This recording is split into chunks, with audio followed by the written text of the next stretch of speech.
Good evening, and welcome to the second part of our World War I series, World War I and the Foundations of American Intelligence. We're delighted to offer this program jointly with the Pritzker Military Museum and Library in Chicago. I'm Amanda Olkey, Director of Adult Education at the International Spy Museum in Washington, D.C. My colleague, Kathleen McDonald, Senior Director, Strategy, Programs, and Education at the Pritzker Military Museum and Library, will be leading the conversation with historian Dr. Mark Stout tonight. They will dive into America's intelligence history as they discuss his new book, World War I and the Foundations of American Intelligence. The book examines the Army, Navy, and State Department's increasing reliance on intelligence personnel around the world during the Great War to create a new professional practice that endured beyond the Armistice and paved the way for the founding of the Office of Strategic Services in World War II. Kathleen will introduce Mark more thoroughly in just a moment, but just a reminder, you are invited to post your own questions through the Q&A feature. We'll try to get to as many of them as possible. Also, this program is being recorded and will be available for streaming on both the PMML website and the Spy Museum YouTube channel very soon. Before I turn this over to Kathleen, I want to thank the Pritzker Military Foundation for their generous support of this program on behalf of the Pritzker Military Museum and Library. Now, over to you, Kathleen. Thank you, Amanda, for the introduction, and it's my pleasure to welcome this evening's speaker, Dr. Mark Stout, author of World War I and the Foundation of American Intelligence. Dr. Stout is retired from the Johns Hopkins University, where he directed the MA in Global Security program for 8 years and the post-baccalaureate's certificate program in intelligence for 4 years. His first career, he spent 21 years in the national security community, 13 of those in the intelligence community.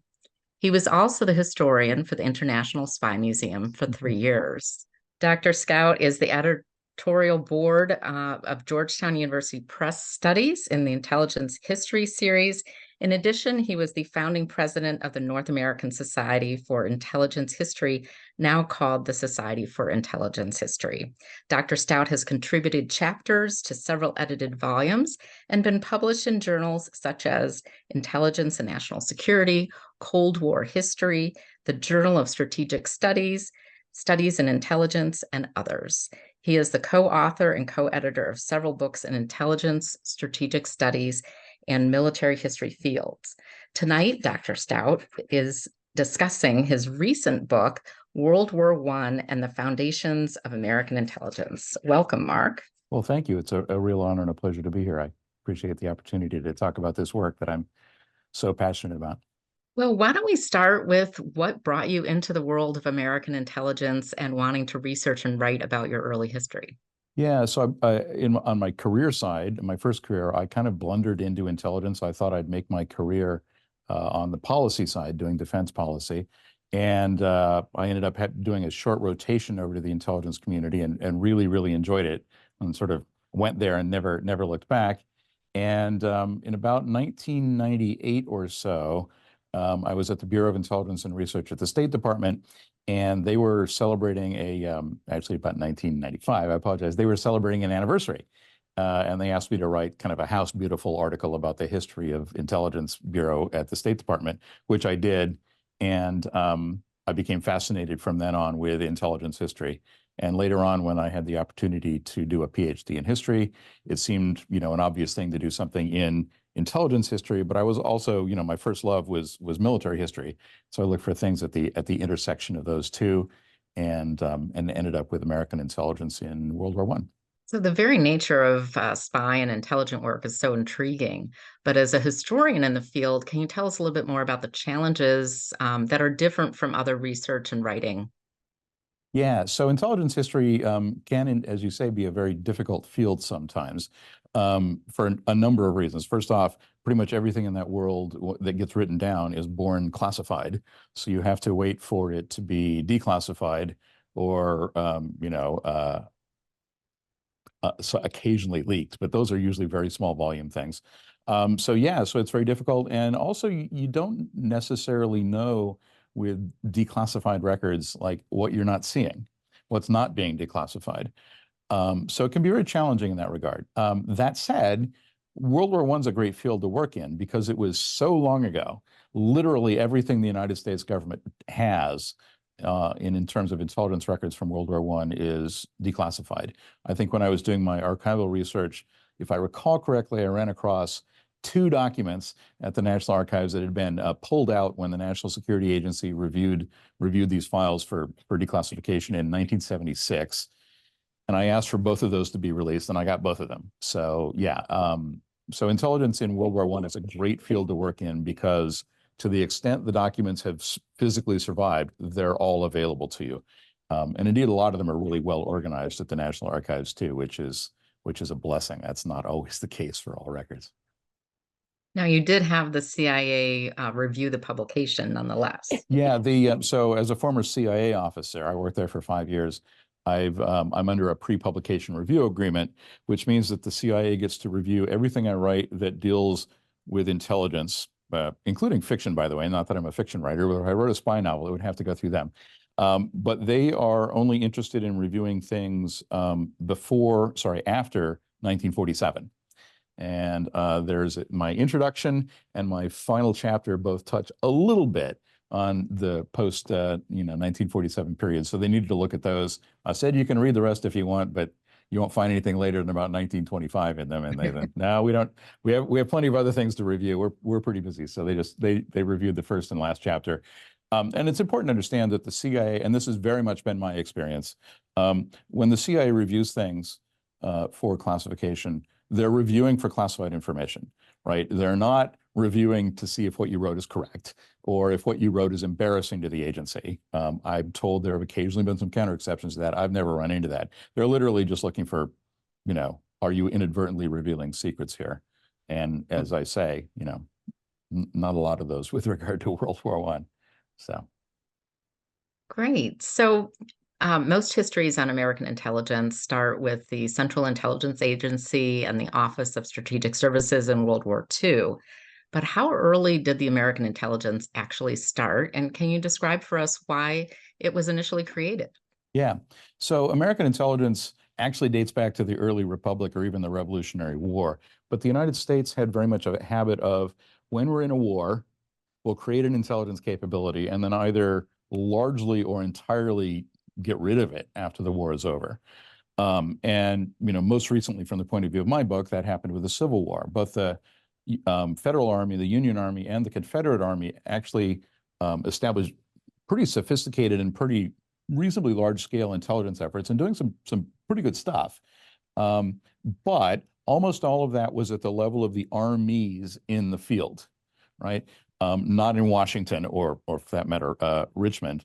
So when the war was over, I mean, obviously the Confederate States of America ceased to exist, so there wasn't going to be any sort of continuing bureaucratic legacy of their intel efforts. But also on the the U.S. side, right, all these armies got demobilized; they ceased to exist, and with them, their records went off into boxes somewhere, eventually to end up at the National Archives mostly. But nobody who was in the Army or in the War Department or in the Navy, in the years after the Civil War, saw those records. Nobody remembered much of anything. Like, it sort of vanished. And this was the case. I mean, American intelligence was, and the U.S. military overall, in fact, was very much in the doldrums for a long time after the Civil War, until the mid to late 1870s. And there started to be a reform movement that grew up in both the Army and the Navy. And they talked with each other quite a lot. And that's one of the continuing themes of my book is that there's actually a lot of cross-fertilization of ideas across the services and across the agencies. Certainly not as robust as we have today, but it was a real thing.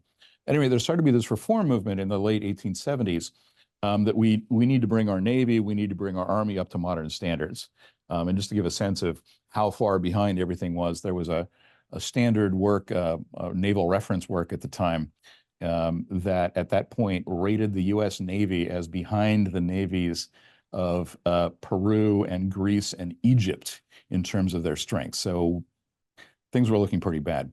And so these folks, these reformers in the Army and Navy started looking at European experiences, and in particular, not exclusively, but in particular, what the Prussians were doing with their general staff, and a component of the general staff was an intelligence function, right? How to study things like how quickly can the French mobilize their army, and how many, artillery pieces can they make, and all of that. And so as part of a much broader reform movement, people started arguing that one piece of that is we ought to have an intelligence office. And the Navy was the first to create one. It was the Office of Naval Intelligence, which still exists today under that name. And that was in 1883. And then in 1885, the War Department created, and it's had a whole bunch of names over time, over the time that I talk about in this book, but I call it the Military Intelligence Division because that's what it's finally stuck with for a very long time. That was created in 1885. And some minor brief period really early in the 20th century, the Military Intelligence Division under various names has also been with us continuously and exists today as the U.S. Army G2 in the Pentagon. So we had some foundational organizations at that time, and then shortly thereafter, the eruption of the Spanish-American War in 1898.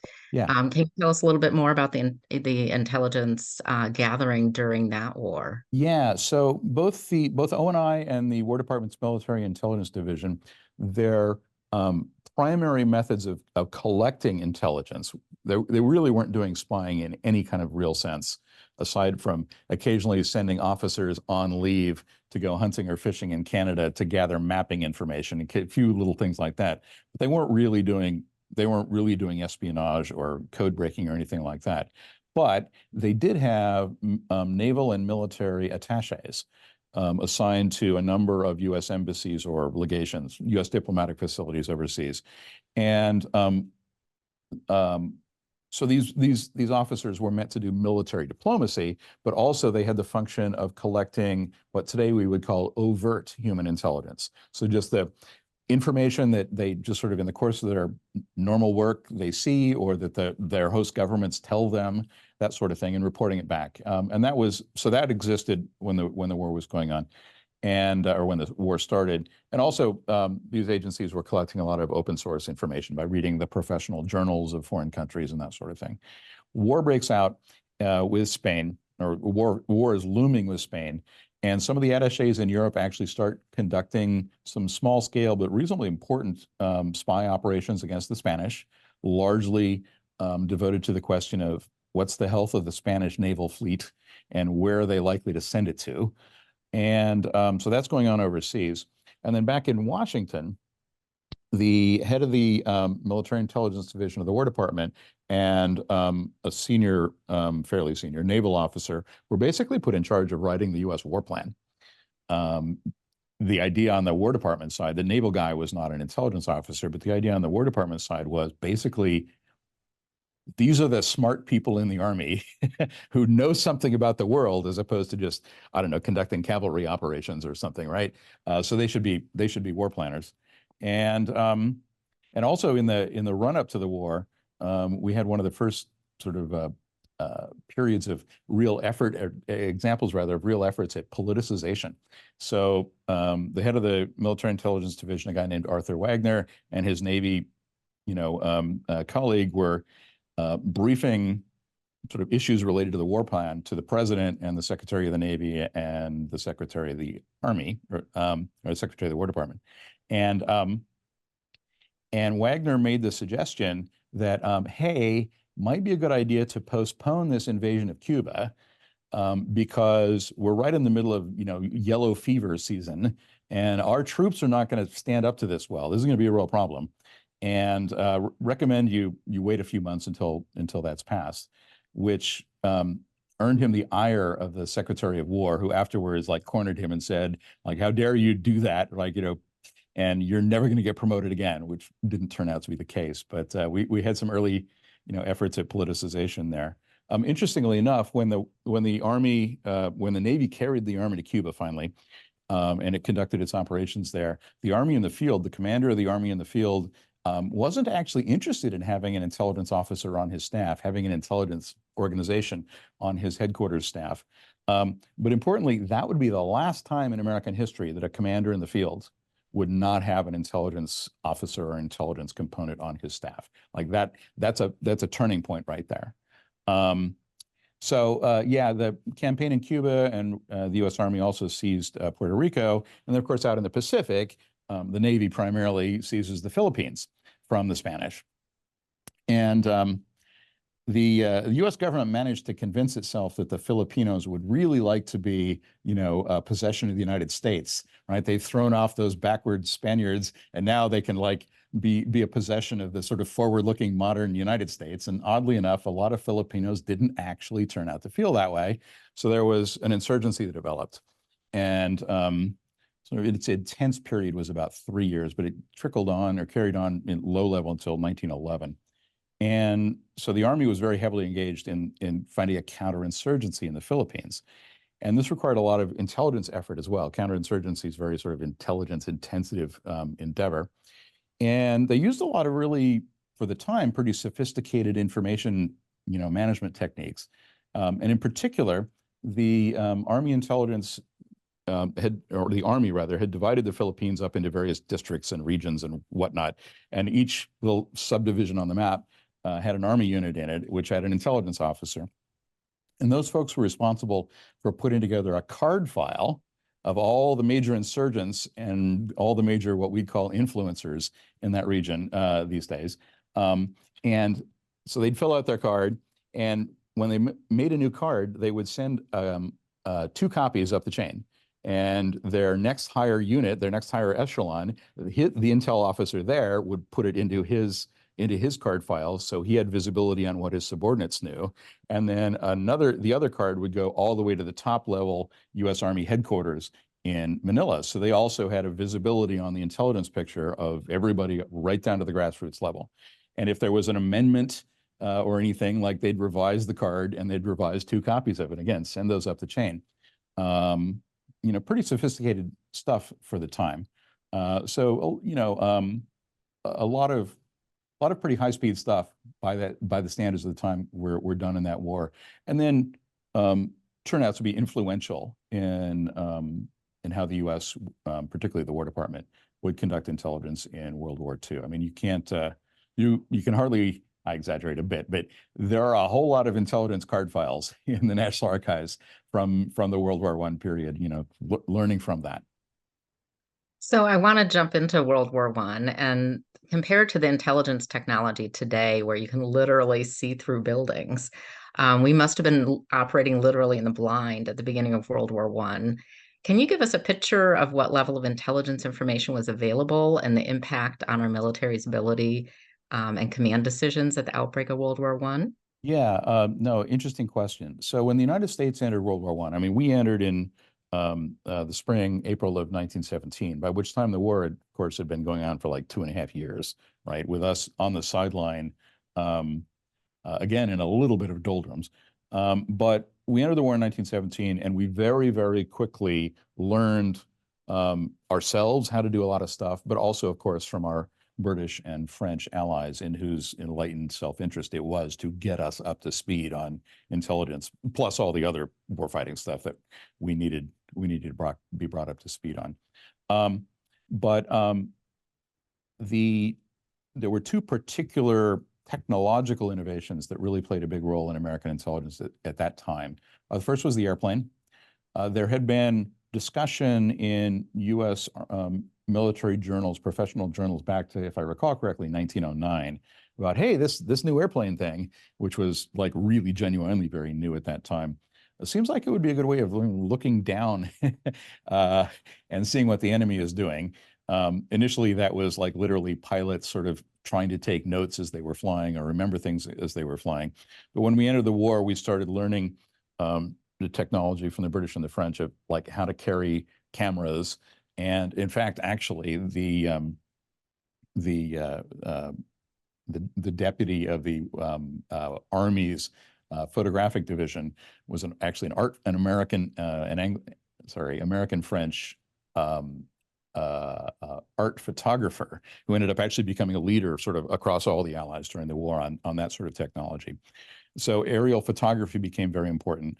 And also the other big technological innovation was code breaking, right? We're also in an era where radio is a brand new technology and is being used more and more, both for strategic level communications, for instance, between the German Foreign Ministry in Berlin and German embassies overseas, but also on the battlefield. Now, of course, there's a lot of field telephones and field telegraphy and that sort of thing going on, but they're also, and those things can be tapped physically or tapped through induction in the ground, but they're also intercepting radio signals. And the US entered the war with just this side of zero ability to decrypt signals, and again, learned very quickly, particularly from the French, actually. And if I could just sort of have a quick aside here, one of the what I call myths of American intelligence is that basically everything we know we learned from the British in World War II or in the early Cold War. It's often forgotten. It's routinely forgotten that we learned a lot from the French as well, particularly during the war. And one of the main reasons for that was when the American Expeditionary Forces went to France, when Pershing took the AEF to France, a few American units got detached and operated under the Brits up in the north, but most of the U.S. Army was operating next to the French on our left and right flank, right? So these are the people that we had to liaise with every single day at a number of different echelons, and so just naturally we learn a lot from them. And with regard both to the sort of this high technology intelligence collection, but a lot of other intelligence too.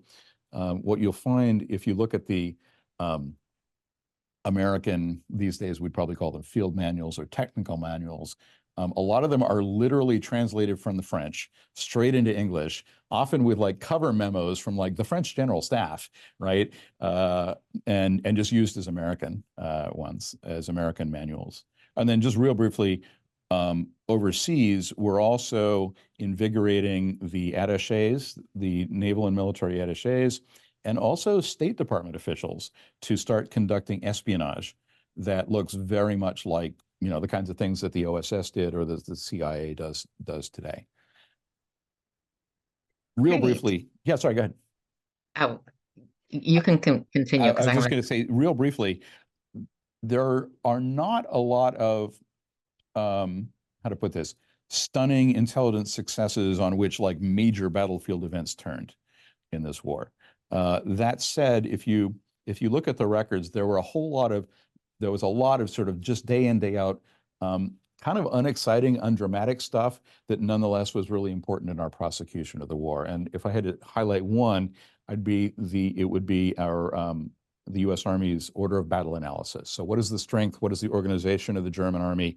Where is the German army on the battlefield or behind the battlefield? That sort of thing. And we worked very closely again with our British and French colleagues, right? If a division disappears from in front of the British army, it may well show up in front of the American army or vice versa, right? So there's an interest in sharing the work. And you can't fight a modern war without knowing what the size and shape of your enemy.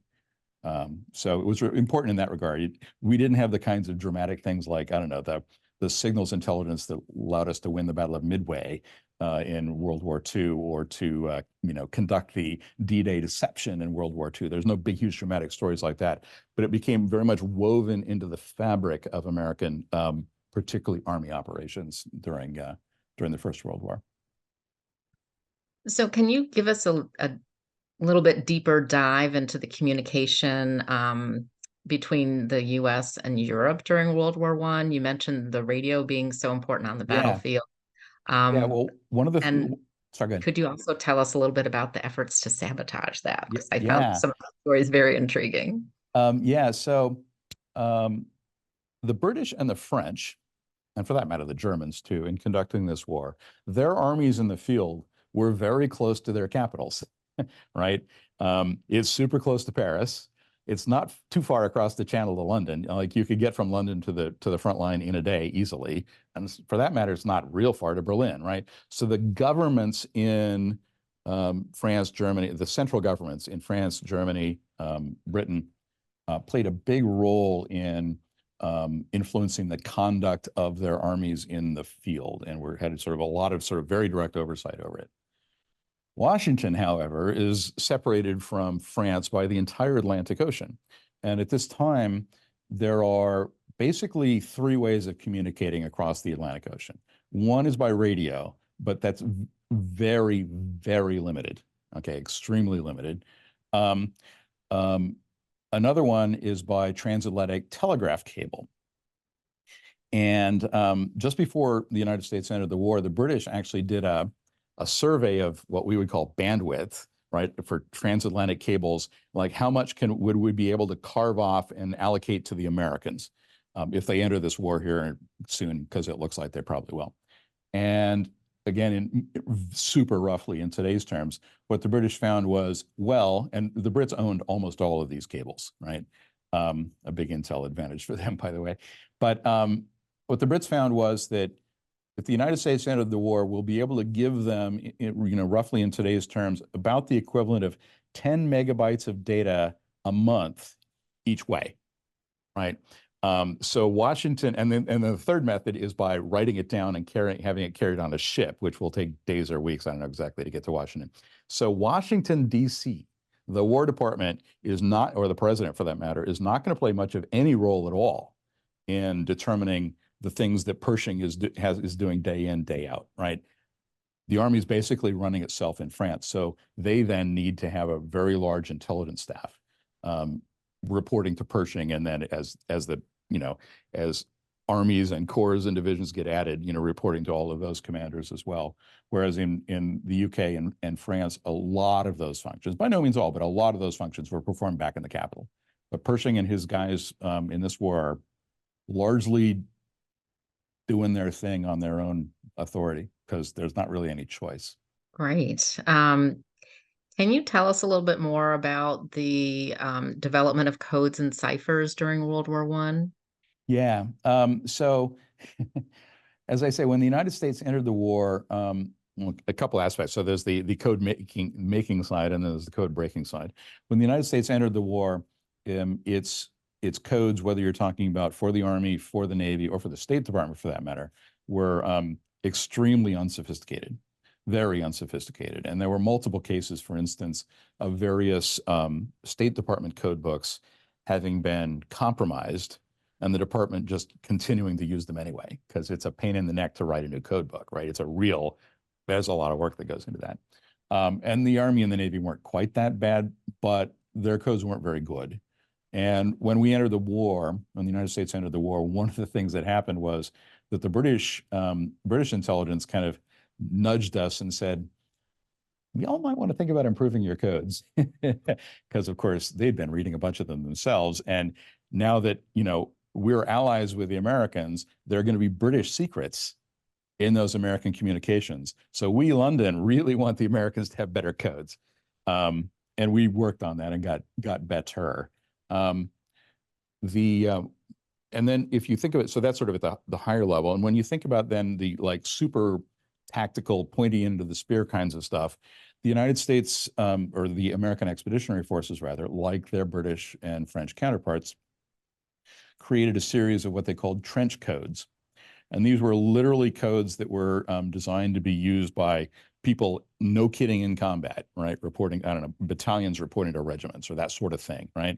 And they weren't tremendously sophisticated, but they didn't need to be, because the kinds of things that were being reported using those codes, it was very, fleeting kind of information. If it took the Germans, an hour to decrypt them, that's fine, not a problem. It's not really a secret anymore because we've done already whatever it was we said we were going to do in the message.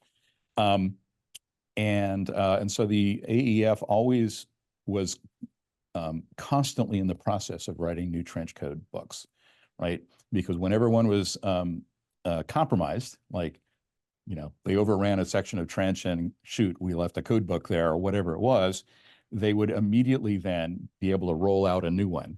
Like, okay, nobody anywhere used that old code book. We're sending you a new one, blammo. And they had them all pre-printed and ready to go. And now we have to write another one, right? So they're constantly writing code books. I'd also say that on the code breaking side for the United States, again, not a lot of expertise there at all when we entered the war. In fact, when we entered the war, upon our entry to the war, there were, if I recall correctly, I don't think there were any Navy officers who had particular skill in code breaking or who were working on that. If I may be wrong in that, but certainly no prominent ones. The Army, I think there were 3 officers who had some code breaking skill, but that wasn't their job. This was like literally their hobby. They were Signal Corps or infantry or whatever the heck, right? Who happened to be interested in codes and ciphers. And so the Army or Army or the War Department, really, whenever they'd come across some encrypted stuff that they thought might be interesting, they'd like mail it to officer whoever in Kansas or wherever and like, hey, can you work on this and report back if you get anything? That's obviously no way to run a railroad when you're in a major war.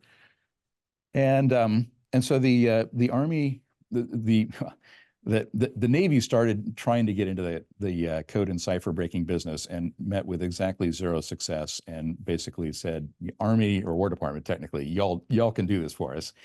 We'll lend you a yeoman to help. But the Army initially depended on a very eccentric millionaire to train its code breakers, both for watch service in Washington and also service in France. This was a guy named George Fabian, and he ran something called the Riverbank Laboratories in Illinois. And he had a big staff there. They were doing some scientific research, but also he had this sort of hobby horse that Shakespeare had not really written Shakespeare's plays and sonnets. And so he'd hired, and he believed that this could be proven if you'd apply, cryptanalysis techniques to Shakespeare's texts.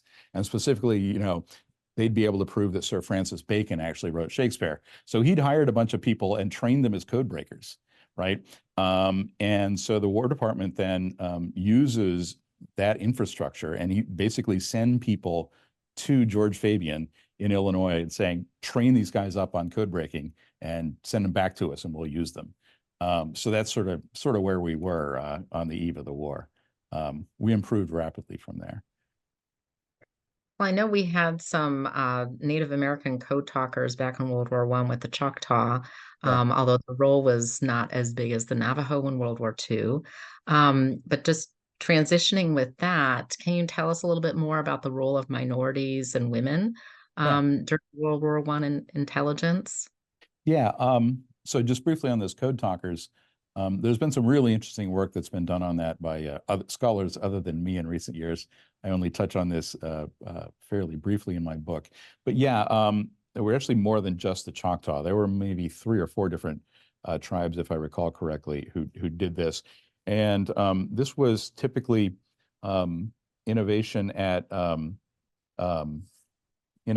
lower levels within particular divisions that, for whatever geographic reason, happen to have a concentration of people from that group, and they got recruited to do that informally. That never got institutionalized. So basically, in World War II, it got kind of reinvented. But that was a very useful thing. As an aside, the British, I'm told, did this with Welsh, because there were not a lot of Germans who spoke Welsh. Apparently, they also occasionally did it with Hindi, by the way, because also not a lot of Germans speak Hindi, or spoke then Hindi. In terms of African Americans, so it's sort of two different answers to this, depending on exactly how you mean the question. So at sort of the Washington, D.C., or the sort of Department of War, War Department, Navy Department level, I'm not aware of any African Americans playing any role in intelligence at that level during the war. There was one officer, a guy named Charles Young, an Army officer, who'd been Army attaché in Haiti and then Liberia. And then basically because during the war itself, basically because of pushback by racists in the Army, he basically got sidelined and took no real role in the Army and didn't go to Europe, was kind of sidelined during the war. And then immediately after the war, he got assigned as an attaché back again in Liberia. But at the tactical level, at the pointy end of the spear, there were two African-American divisions that got raised and sent to France as part of the American Expeditionary Forces, the 92nd and the 93rd. And so all, or virtually, I think literally all of the enlisted people in these divisions were African-American, and there were African-American lieutenants as well. Nobody above lieutenant was Black, but lieutenants could also, Black lieutenants could also serve in these divisions. And divisions and regiments and battalions would have intelligence platoons or scouts or whatnot, whose purpose basically was to go out and sneak through no man's land at night and capture soldiers or reconnoiter and that sort of thing, or run observation posts or listening posts. All of that kind of work was super dangerous. So there were African Americans who did that, as I say, at the very pointy end of the spear. With regard to women, unsurprisingly, not many, but a few. I think we've got a slide of Herbert Yardley and Edith Rickert. Hannah, if you can find that and pull that up. Yeah, so the War Department's code-breaking effort in Washington was headed by the gentleman on the left, Herbert Yardley, who went on to run a code-breaking organization funded by the War Department and the State Department for about a decade after the war, before it was closed down by Herbert Hoover's new Secretary of State, who said that gentlemen don't read other gentlemen's mail. Well, during the war, in his code-breaking office in the War Department, one of his top codebreakers was a woman named Edith Rickert, whom you see here, who had actually come from the faculty at the University of Chicago. She was a literature, I believe she had the formal title of professor. In any event, she was doing scholarly research and teaching people literature. And she was a leading codebreaker for Yardley during the war, and actually continued working for him in the post-war period. Also, remember I mentioned that American Army codebreakers were being trained in Illinois at the Riverbank Laboratories. Well, one of the trainers there, one of the people who'd been hired to break the codes that were supposedly in Shakespeare and prove that Shakespeare was Bacon, was Elizabeth Friedman. And she went on to train a lot of these Army officers who were going to go to France or going to go work for Yardley in Washington as well. And she went on actually to a long and illustrious, though somewhat hushed up because it was embarrassing to people that she was a woman, career in code breaking up through World War II, if I recall correctly. The other one I'd point to is Marguerite Harrison, who I think was the subject of your event, what, a week ago, 2 weeks ago? Yeah, and so she was recruited by the War Department late in the war to be a spy, to go abroad under journalistic cover. So she wasn't being given a commission in the Army. She wasn't a member of the U.S. Army, but she was hired by the War Department to be a spy overseas in Europe. She ended up not getting overseas until after the war was over, and then had a very, well, interesting and dramatic career, but never quite served in the war itself, but was working for the War Department Military Intelligence Division in the last 3 months or so of the war. Right. I want to talk a little bit more about what's going on in Washington, and how did President Wilson's lack of interest in the intelligence and surveillance community impact its development?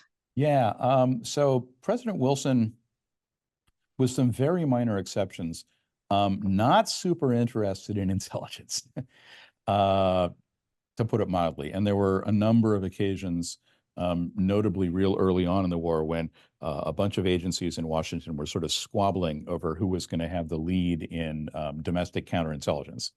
A lot of effort went into looking for German spies and saboteurs who, after we entered the war, were all but non-existent, but we didn't know that at the time, or they didn't know that at the time. Anyway, a number of agencies thought they should be in charge of this effort. And as a result, it got kicked up to President Wilson. Like, you have to adjudicate among these various cabinet departments. And he said, nah, don't really feel like doing that. Y'all figure it out. There were a couple other cases like this too. He just generally found intelligence really rather distasteful. And even after the war was over, when he leads the American delegation to France to, hammer out what became the Versailles Treaty, a pretty significant intelligence staff was created to support him and the 4 other members of the American delegation, 3 of whom he completely ignored, by the way. Yeah, so the War Department and also the State Department and another organization called the Inquiry, which was sort of a think tank kind of thing that had been created during the war, not strictly speaking intelligence, but I would say intelligence adjacent, were sent to provide intelligence support for our delegation. Wilson almost entirely ignored them. One of those was Herbert Yardley, by the way, who instead spent his time carousing in Paris and having a good old time with the alcohol and the women. But yeah, Wilson just not really into this, and just it creeped him out, I think.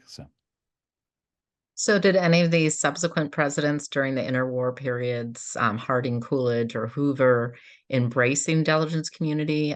We know that FDR was really a huge supporter.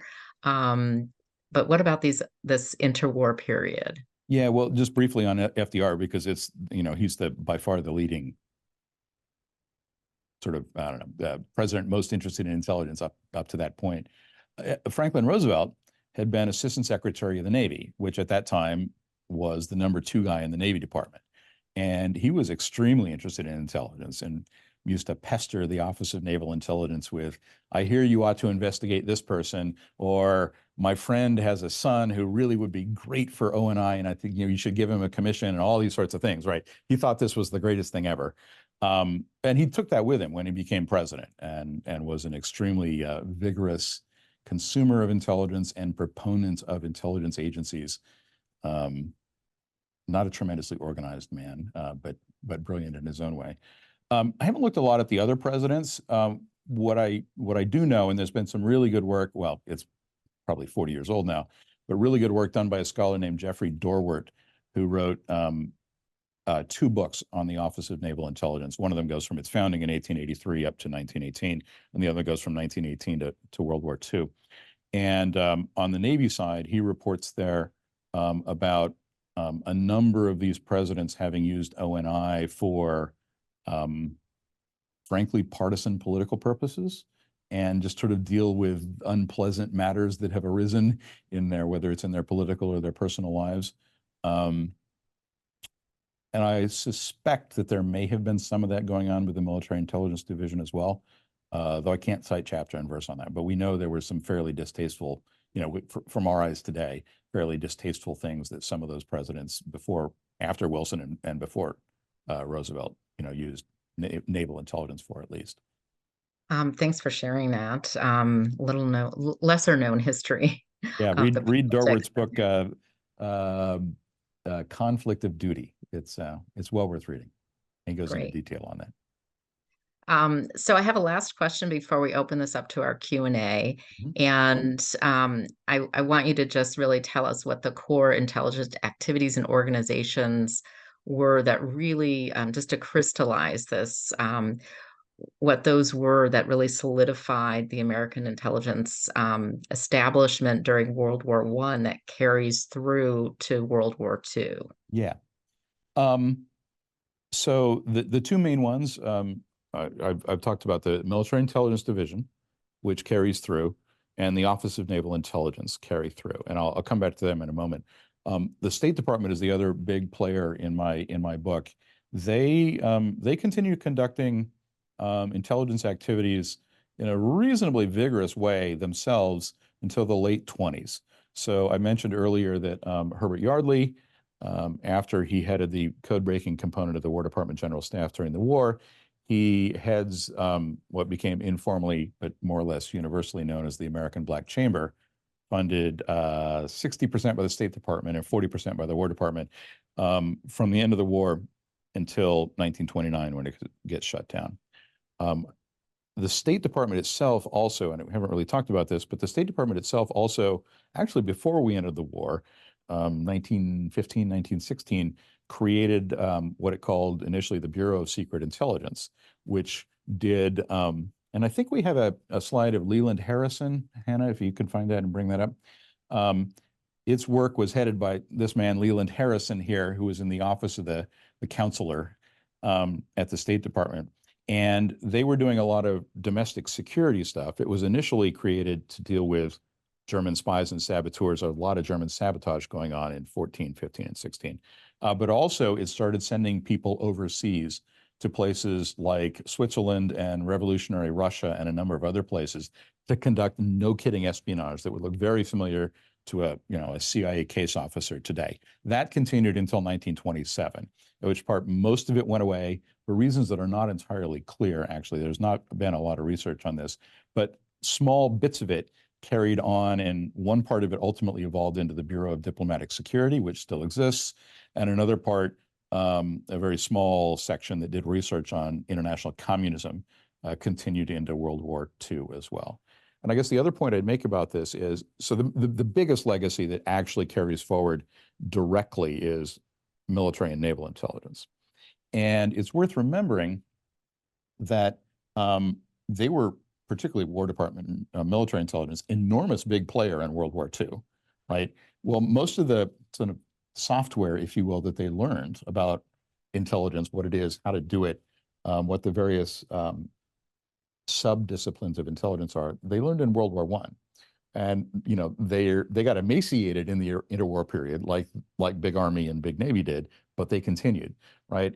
And then, so they were enormous players in World War II. And then after World War II, when in 1947, you have the National Security Act that creates the CIA and also the Air Force and the NSC and some other things.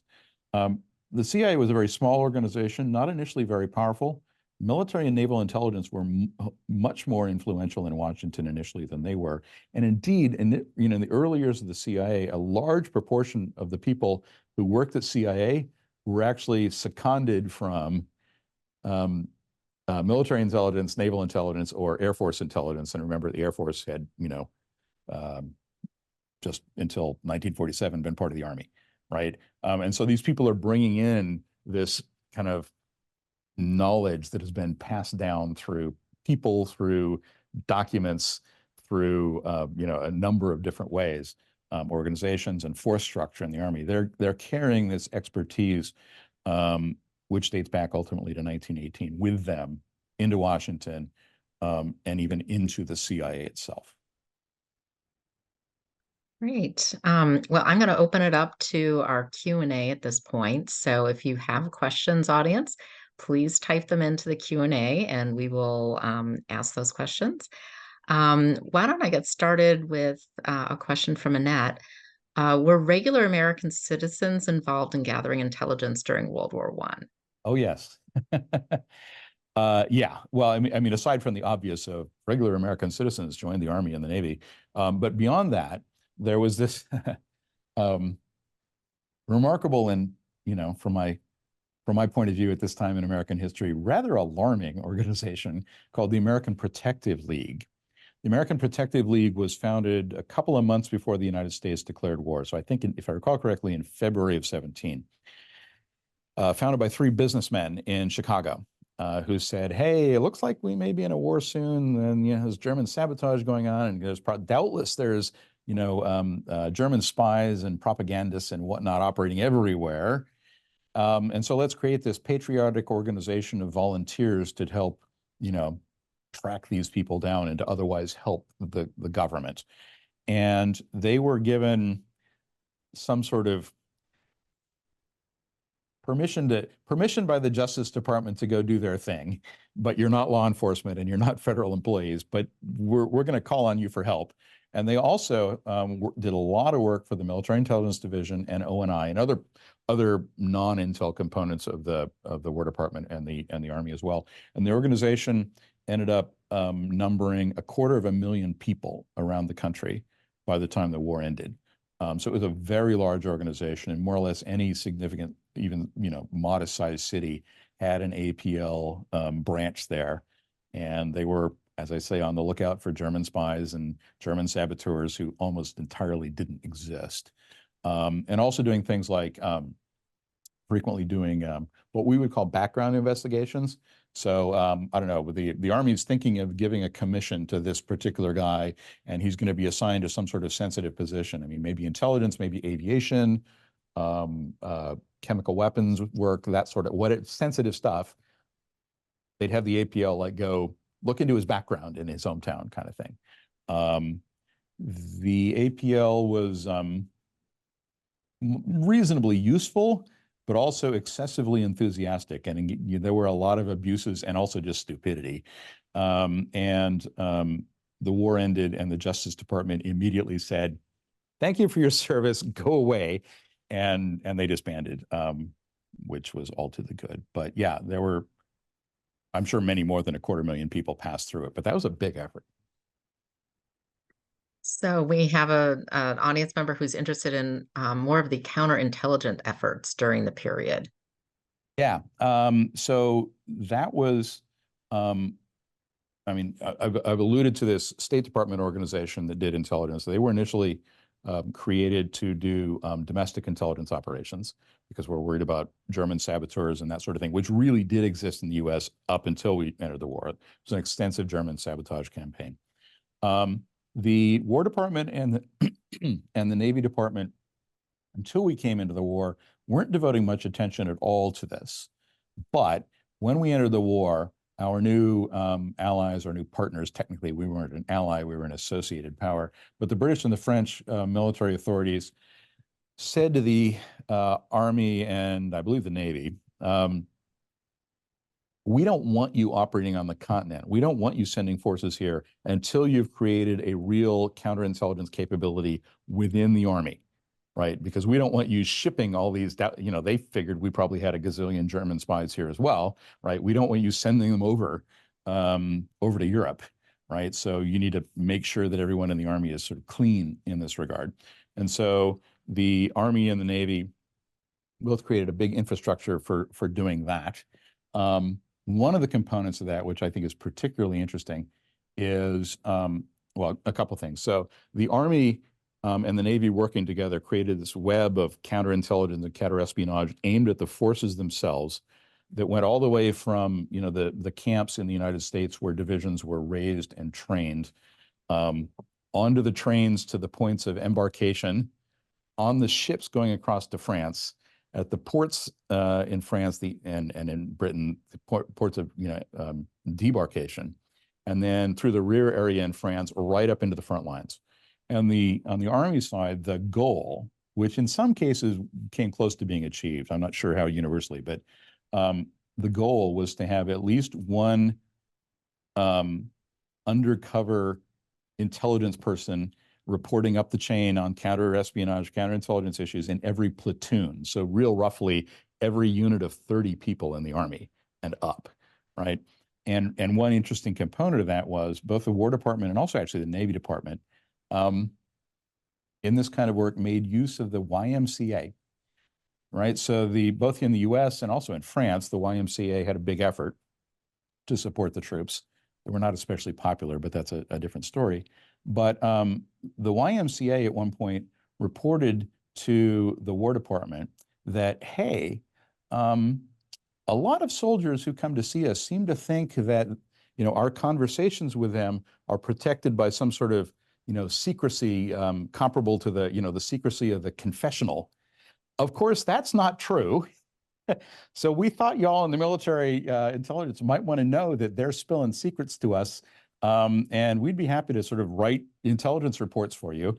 And the War Department and the Navy took them up on this. And the YMCA created the YIB, the YMCA Intelligence Bureau, which was spying on the troops and the sailors.